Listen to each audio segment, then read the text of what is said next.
السلام علیکم ورحمۃ اللہ وبرکاتہ۔ الحمد للہ رب العالمین والصلاة والسلام علی سید المرسلین، اما بعد فاعوذ باللہ من الشیطان الرجیم، بسم اللہ الرحمن الرحیم۔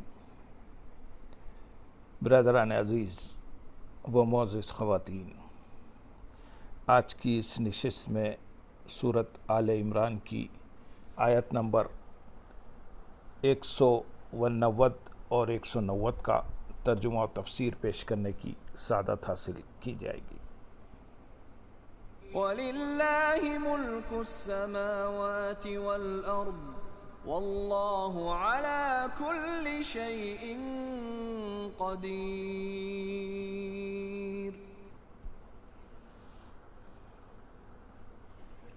إِنَّ فِي خَلْقِ السَّمَاوَاتِ وَالْأَرْضِ وَاخْتِلَافِ اللَّيْلِ وَالنَّهَارِ لَآيَاتٍ لِأُولِي الْأَلْبَابِ۔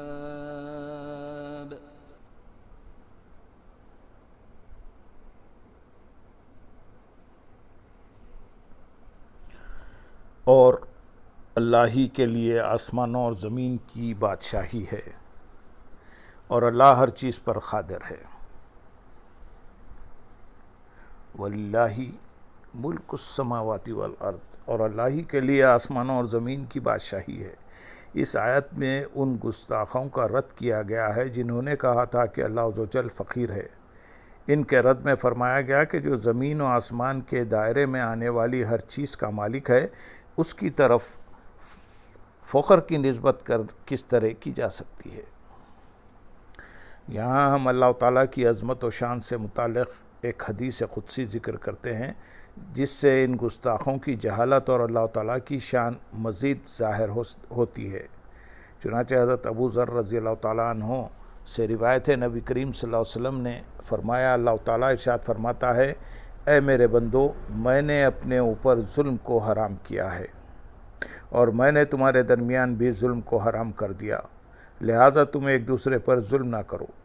اے میرے بندو، جسے میں ہدایت دوں اس کے علاوہ تم سب گمراہ ہو، اس لیے تم مجھ سے ہدایت طلب کرو، میں تمہیں ہدایت دوں گا۔ اے میرے بندو، جسے میں کھلاؤں اس کے سوا تم سب بھوکے ہو، تو تم مجھ سے کھانا طلب کرو، میں تمہیں کھلاؤں گا۔ اے میرے بندو، جسے میں لباس پہناؤں اس کے علاوہ تم سب بے لباس ہو، لہذا تم مجھ سے لباس مانگو، میں تمہیں لباس پہناؤں گا۔ اے میرے بندو، تم سب رات دن گناہ کرتے ہو، اور میں گناہ بخشتا ہوں، تم مجھ سے بخشش طلب کرو، میں تمہیں بخش دوں گا۔ اے میرے بندو، تم کسی نقصان کے مالک نہیں ہو کہ مجھے نقصان پہنچا سکو، اور تم کسی نفع کے مالک نہیں ہو کہ مجھے نفع پہنچا سکو۔ اے میرے بندو، تمہارے پہلے اور آخری، تمہارے انسان اور جن تم میں سے سب سے زیادہ متقی شخص کی طرح ہو جائیں تو میرے ملک میں کوئی اضافہ نہیں کر سکتے، اور اگر تمہارے پہلے اور آخری، تمہارے انسان اور جن تم میں سے سب سے زیادہ بدکار شخص کی طرح ہو جائیں تو میرے ملک سے کوئی چیز کم نہیں کر سکتے۔ اور میرے بندو، تمہارے پہلے اور آخری، تمہارے انسان اور جن کسی ایک جگہ کھڑے ہو کر مجھ سے سوال کریں، اور میں ہر انسان کا سوال پورا کر دوں تو جو کچھ میرے پاس ہے اس سے صرف اتنا کم ہوگا جس طرح سوئی کو سمندر میں ڈال کر نکالنے سے اس میں کمی ہوتی ہے۔ اے میرے بندو، یہ تمہارے اعمال ہیں جنہیں میں تمہارے لیے جمع کر رہا ہوں، پھر میں تمہیں ان کی پوری جزا دوں گا۔ تو جو شخص خیر کو پائے وہ اللہ کی حمد کرے، اور جس کو خیر کے سوا کوئی چیز جیسے آفت یا مصیبت پہنچے وہ اپنے نفس کے سوا اور کسی کو ملامت نہ کرے۔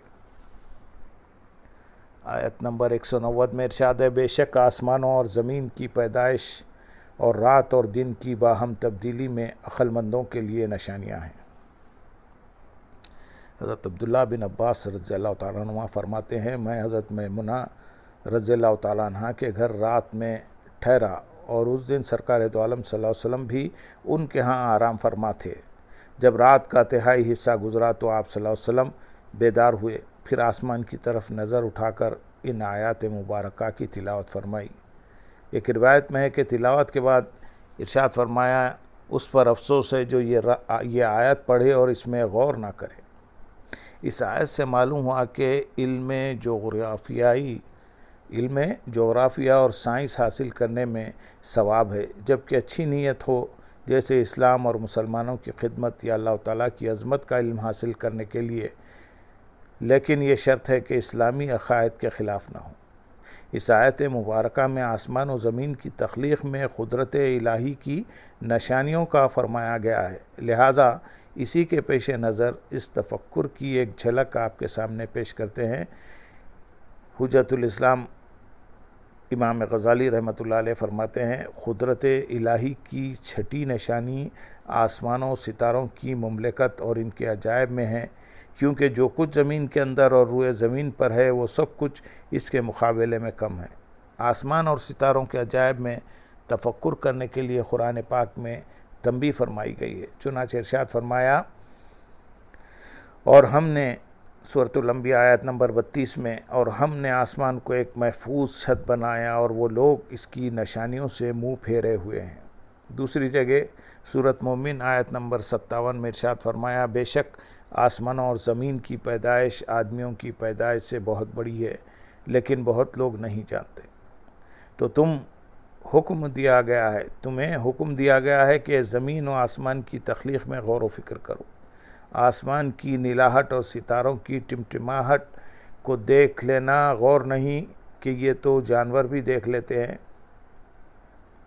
بلکہ مقام افسوس تو یہ ہے کہ تو اپنے عجائب اور اپنی ذات کو جو تیرے پاس ہے، اور وہ زمین و آسمان کے عجائب کی بنسبت ایک ذرہ بھی نہیں جس کو تو پہچان سکتا، تو پھر زمین و آسمان کے عجائب کو کیسے پہچان سکے گا؟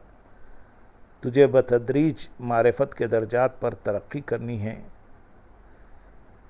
تجھے پہلے اپنی ذات کو پہچاننا چاہیے، پھر زمین اور آسمان کی تمام اشیاء کا عرفان حاصل کرنا چاہیے، پھر ہوا، بادل وغیرہ کے عجائب کی پہچان کرنی چاہیے، پھر آسمان اور ستاروں کی معرفت حاصل کرنی چاہیے، پھر کرسی اور عرش کو پہچاننا چاہیے، پھر عالم اجسام سے نکل کر عالم ارواح کی سیر کرنی چاہیے، پھر فرشتوں، جنوں اور شیطانوں کو جاننا چاہیے، پھر فرشتوں کے درجات اور مقامات کا عرفان حاصل کرنا چاہیے، آسمان اور ستاروں کی گردش، ان کی حرکت اور ان کے مشارق و مغارب کو دیکھنا چاہیے کہ ان کی حقیقت کیا ہے، ستاروں کی کثرت پر غور و فکر کرنا چاہیے، انہیں کوئی بھی شمار نہیں کر سکتا، ان میں ہر ستارے کا رنگ مختلف ہے، کچھ چھوٹے ہیں اور کچھ بڑے ہیں، پھر ان میں سے ہر ایک کی شکل مختلف ہے، مثلا کچھ بیل کی شکل کے ہیں اور کچھ بچھو کی شکل کے، پھر آسمان ان کی مختلف حرکات پر غور کرے، کئی ایک ماہ میں سارے آسمان کو طے کر جاتے ہیں، کچھ سال بھر لگاتے ہیں، کئی انہیں طے کرنے میں 12 سال لگاتے ہیں، کئی ستارے 30 سالوں میں سارے آسمان کی گردش پوری کرتے ہیں، اکثر ستارے 30,000 سال میں سارے آسمانوں کی مساحت طے کرتے ہیں۔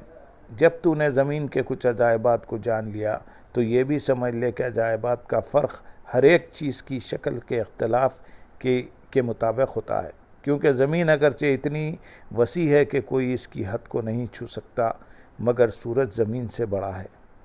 اس سے معلوم ہو جانا چاہیے کہ آفتاب کتنا دور ہے جو اتنا چھوٹا نظر آتا ہے۔